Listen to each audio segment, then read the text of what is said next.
Hello बच्चों, let's see the question. The question is which of the following reaction is favoured by increase of temperature. Delta H values are given in every reaction. So here three reactions are given to us. So let's get understand first of all the key concept that we are going to use in this question. तो की concept जो हमारा use होने जा रहा है that is my Lee Chatelier principal. Lee Chatelier principal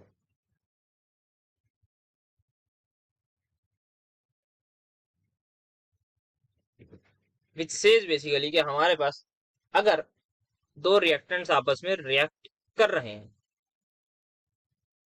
suppose A plus B is giving me C plus B and the delta H for this reaction, delta H हमारे लिए किस लिए यूज होता है, that is delta H is for simply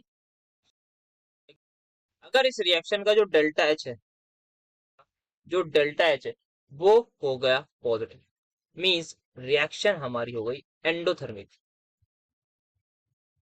endothermic तो जैसे ही हम temperature बढ़ाएंगे तो इक्विलिब्रियम फॉरवर्ड की तरफ शिफ्ट होगा और जैसे ही हम टेम्परेचर घटाएंगे तो इक्विलिब्रियम बैकवर्ड की तरफ शिफ्ट होगा.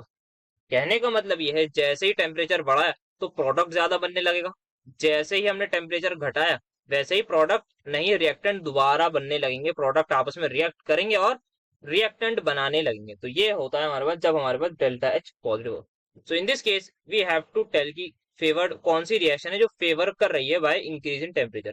तो हमारी सारी एंडोथर्मिक रिएक्शन वो फेवर होती हैं बाय, बिकॉज जैसे टेम्परेचर बढ़ाएंगे हमारे प्रोडक्ट ज्यादा बनेंगे तो इसका मतलब फेवर होगा. तो हमें ऐसी रिएक्शन देखनी है जिनका डेल्टा एच हो पॉजिटिव और वही हमारा आंसर हो जाएगा. तो फर्स्ट केस में हमारे पास दे रखा है delta H one is equal 22.9 kilo calorie. तो यहाँ पे क्या है, एंडोथर्मिक है, दैट मीन्स ये हमारा आंसर होगा. तो ये एकदम करेक्ट है. सेकंड हमारे पास दे रखा है -42, नहीं ये एक्सोथर्मिक है तो ये हमारा आंसर नहीं होगा. थर्ड में देखिए तो अगेन यहाँ पे भी इसका डेल्टा एच हमें पॉजिटिव दे रखा है तो ये भी हमारा आंसर होगा. तो इस केस में हमारे दो आंसर आ रहे हैं, that is A and C. तो the final answer is going to be the option number A and C. By because दोनों की दोनों हमारी एंडोथर्मिक है और एंडोथर्मिक हमारी फेवर्ड होती है by increase in temperature. So I hope you understood this well. Best of luck.